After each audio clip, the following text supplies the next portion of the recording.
2024 na, pero nandyan pa rin yung yellow warning sa YouTube channel mo. Huwag kayo mag-alala guys dahil parehas tayo. Nagkaroon po kasi ako ng violations before kaya nagkaroon ako ng yellow warning. At alam nyo ba na meron ng paraan para matanggal yan? So kung interested kayo kung paano, just keep on watching at tapusin nyo lang itong ating video.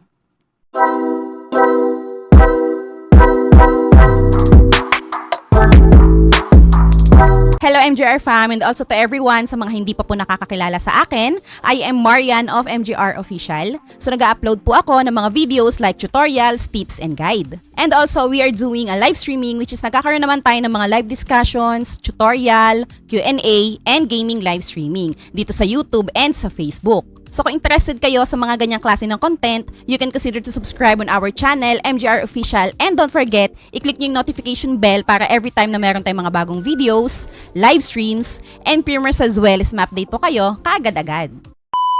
So paano nga ba natin tatanggalin yung yellow warning sa channel natin? So all you have to do is pumunta po tayo sa ating YouTube channel. Ayan. And then yan, makikita nyo yung aking yellow warning dyan. So ang gagawin natin, i-click po natin itong yellow warning mismo. So pag kinlik natin siya, ito yung lalabas. Okay? So dito guys, sa aking channel, yung violation ko dun sa aking video is dinilit ko na. So wala na dito yung video. Pero yung yellow warning, andyan pa rin siya. So ibig sabihin, kahit naburahin nyo pa yung video nyo kung saan kayo nagka-warning, still, yung yellow warning sa channel nyo ay nandyan pa rin. So, hindi rin siya mawawala. So, yung next na gagawin natin is i-click po natin itong take action na button. And then, ito po yung mga info na makikita ninyo. And then, after that, may makikita po kayo ditong begin review na button. So, i-click po natin yan. Hindi ko na po kasi maalala kung ano yung exactly na naging violations ko, pero may lumabas po kasi dito na policy.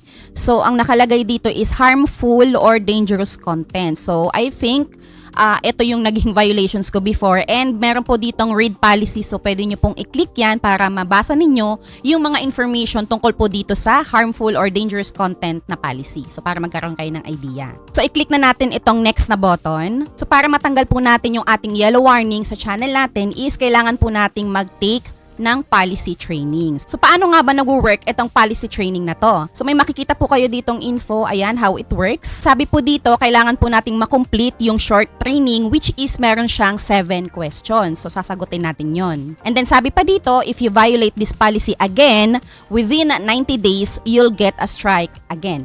And if you violate a different policy naman, you'll get a warning. So, ang gagawin natin guys is magti-take tayo ng training. So, may makikita kayong button dyan na color blue. So, i-click po natin yung take training. So, ang sabi dito guys about sa training is meron nga tayong 7 questions and it takes at least 15 minutes, mga ganon. I-click na po natin itong next na button. And then, ito na po yung question 1 out of 7. So, mayroon po ditong situation. Tapos, sasagutan lang natin kung violation ba siya, yes or no. So, sabi dito, Monali posts a video complaining about age restrictions on YouTube content. She said she found a website where you can view all age-restricted content on YouTube without being logged in and shows people how to access that website. So kung medyo nakakalito yung questions guys bago kayo sumagot, so meron po ditong info tungkol sa digital security. So pwede nating basahin muna yan. So based sa pagkakaintindi ko dito guys sa policy information, yes, this is a violation. So i-click natin yung yes and then click natin yung check. So yan, tama tayo guys. Sabi dito, we don't allow content that encourage others to violate our terms of service. Sabi pa dito guys, this includes instructions on how to bypass age restrictions na yun nga website. So i-click na natin itong next na button guys para sa question number 2. So sabi dito, a gaming channel uploads an informational video about how logins for a popular video game get stolen. The host demonstrates how to create a fake landing page to collect login details for video game accounts from unsuspecting users. So same pa rin guys, meron pa rin info dito. Pwede ninyong basahin para mas magkaroon kayo ng idea. Pero for me, yes, this is a violation. So i-click natin yung yes and then check. Ayan, that's correct daw. So sabi dito, even though this video has educational context, the content shares instructions on how to collect login data. Remember, certain content isn't allowed on YouTube even if it has context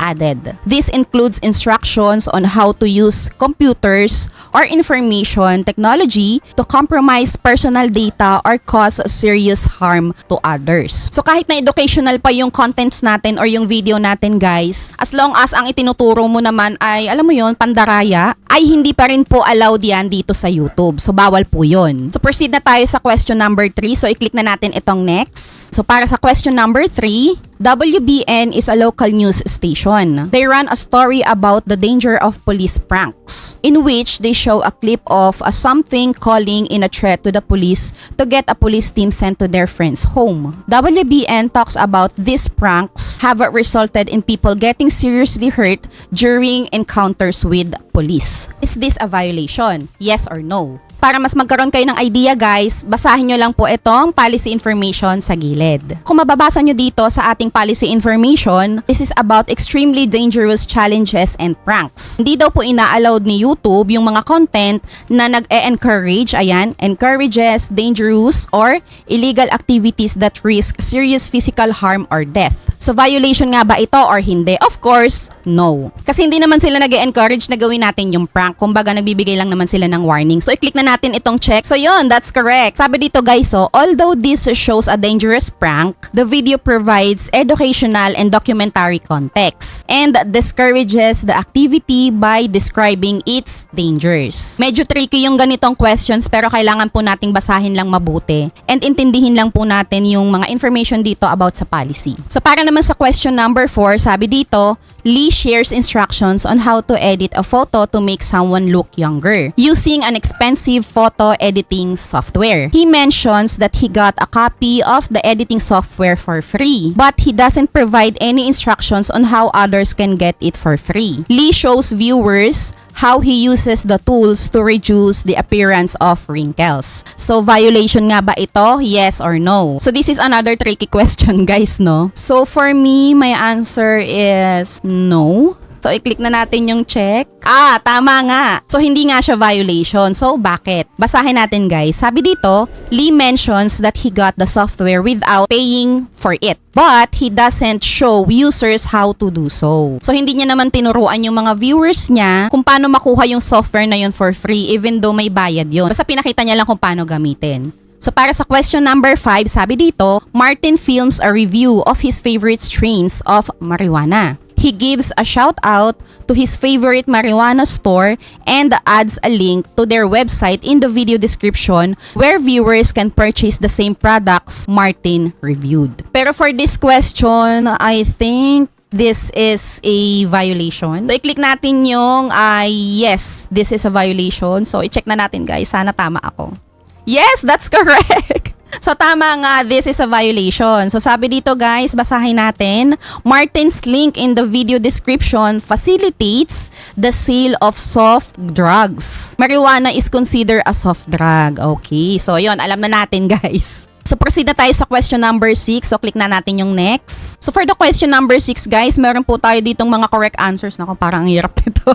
So anyway, basahin natin. Sabi dito, a news reporter uploads a video to a news station's channel that shows footage of a thief caught in the act of tampering with a parking meter. The clip shows the thief using a tool to adjust the meter's settings. Then cuts to a clip from the reporter describing rampant parking meter hacks. The clip does not provide instructions for how to replicate the theft. So meron po tayo ditong mga isa-select na correct answers. So yung answer ko for this question, I think ay etong pangatlo. So sana tama ako guys. So i-click natin etong check. So ayun nga guys, that's right. So tama na naman tayo. So basahin natin yung nakalagay na info dito guys. Sabi kasi dito, although it shows a clip of someone's stealing, it doesn't provide instructions for how to replicate the theft. So hindi naman tinuro doon sa news kung paano nakawin yon. Kaya yun yung sagot ko. So tama tayo.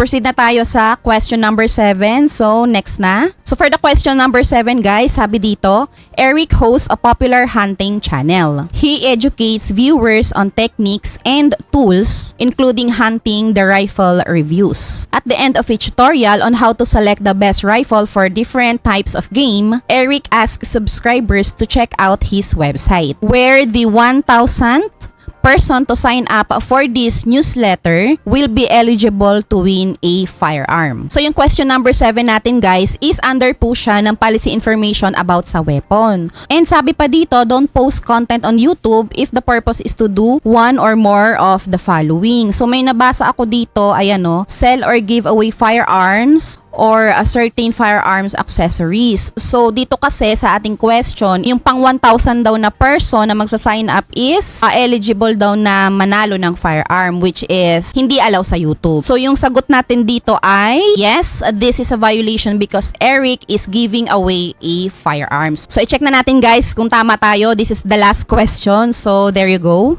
Yes, that's correct. Sabi dito, this content gives away a firearm which isn't allowed on YouTube. So ayan na guys, natapos na natin yung 7 questions and thankfully nasagot natin ng tama lahat. So i-click na po natin itong next na button. And there you go, sabi sa atin, nice work, you've completed the training. So ano na ba yung next after natin matapos yung training? So sabi dito, your warning will expire on April 2, 2024. And sabi pa dito, if you violate the harmful or dangerous policy again before this warning expires, you'll get a strike. So doon nga ako nagkaroon ng violation guys about sa harmful or dangerous content. And sabi pa dito, if you violate a different policy, you'll get another warning with the opportunity to take another training. So yun na guys, tapos na tayo. So i-close na po natin itong training. So it takes 3 months para po mag-expire yung ating yellow warning. I-update ko na lang kayo guys sa April kung tuluyan na bang nawala yung yellow warning sa ating channel.